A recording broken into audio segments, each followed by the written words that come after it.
Most people come to Dance Connect. If they have been referred to us, they have this anticipation of we can have a good class, enjoy all that.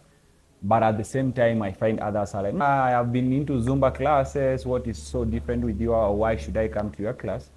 And then when they come to my class, we normally we don't just do Zumba. So we start from workout. So workout is we have a warm up of 15 to 20 minutes where either we can do Tabata, Kata box, strong by Zumba. Those are hard exercises or hard classes.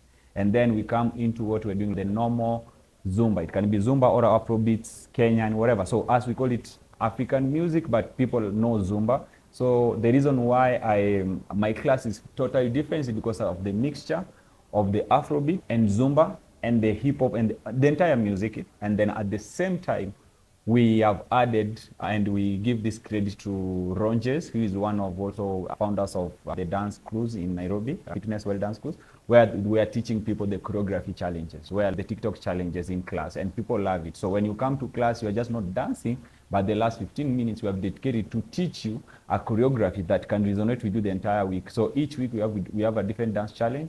So I feel that's when people come in saying, oh, we want to have this experience, and then they leave and saying, oh, wow, it was wonderful, and I want to join more, because we are not just running to dance, we give the experience of movement.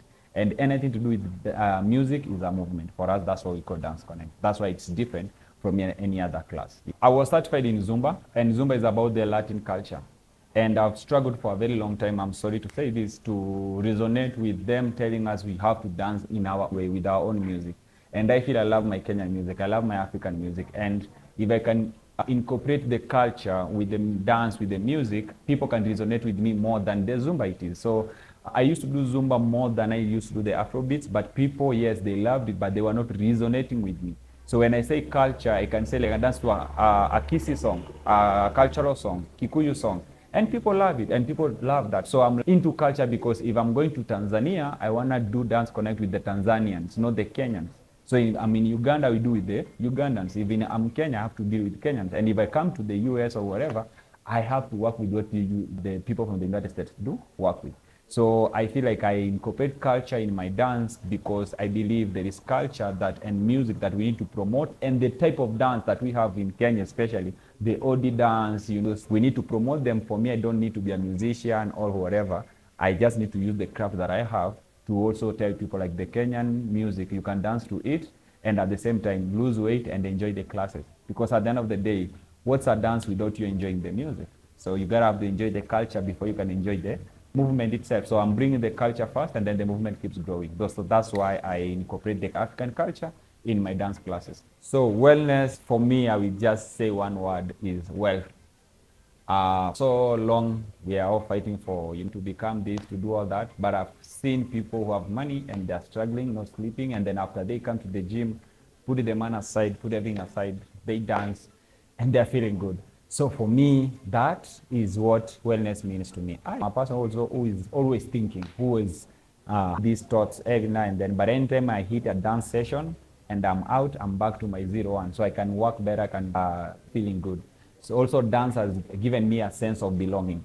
Like I dance with a community, I feel I belong with that community. But when I'm dancing alone, not that So dance means to me community, culture, evolving. Each day new dance comes, so you have to adapt to it. So I'm always constantly evolving, but at the same time trying to slow down and see life the way it is. So I would say if you take your dance, your fitness, wellness as your wealth, it is going to be more of a habitual thing that you do every day than the one of a January membership, February you are out. So I want you to be in a position to see like wellness can your thing day in, day out. So dance for me, wellness for me is more of the wealth and the feeling of feeling alive each day. So that's what wellness means for me, and that's what wellness means to Dance Connect.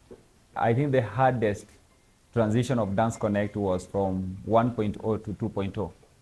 I was surprised first because the budgeting of branding, marketing, I didn't know I needed all that.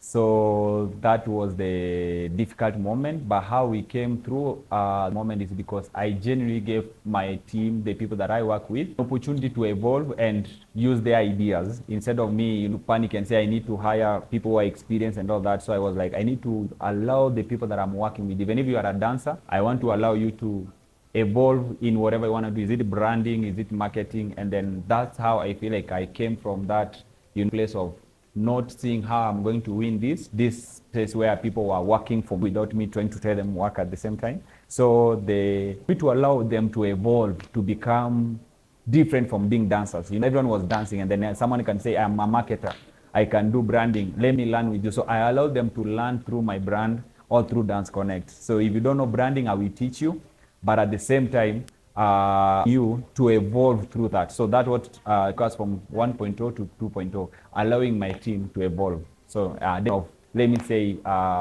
me to make it through. Otherwise, it is going to be difficult if I was to take the entire responsibility. So partnership also helped me to reach where I wanted to reach. Yep. Yeah. Thing that I knew is that if you say like have a dance event, boom, people will just come and running because they want to dance. But it's a surprise, like anything you have to put in marketing, branding, awareness, you have to do all that for them people to just show up for your class. At the same time, something that really surprised me a lot is that I came to realize there's a difference between an event, a concert, and a class. So that is the difference that I learned much, and it was a surprise. I thought like bringing 10 people together, 10 people can be an event, but 10 people can be also a class. It depends with the experience you're giving people, with whatever is moving around. So that's what I got surprised. Like you can say you have an event, but it's a class. But you can say you have a class, it's an event. So I feel the surprise I had is more, everything is an event, everything is a class. And now it's more of, I need to differentiate the two of, oh, this is a class, let's do this. And this is an event, we need to package ourselves this way. So also, one thing that I was surprised about is that you are very smart. So if you genuinely want to grow your company without money, then people who believe in your vision, allow them to do what they feel is right for them and their capacity of thinking. All you need to do is guide them. So I came to realize if I give them a chance to, evolve, it's easy for me to run a business or anything. So people are very smart also out here. You are not the only one who is smart. So allow people to be, give opinions.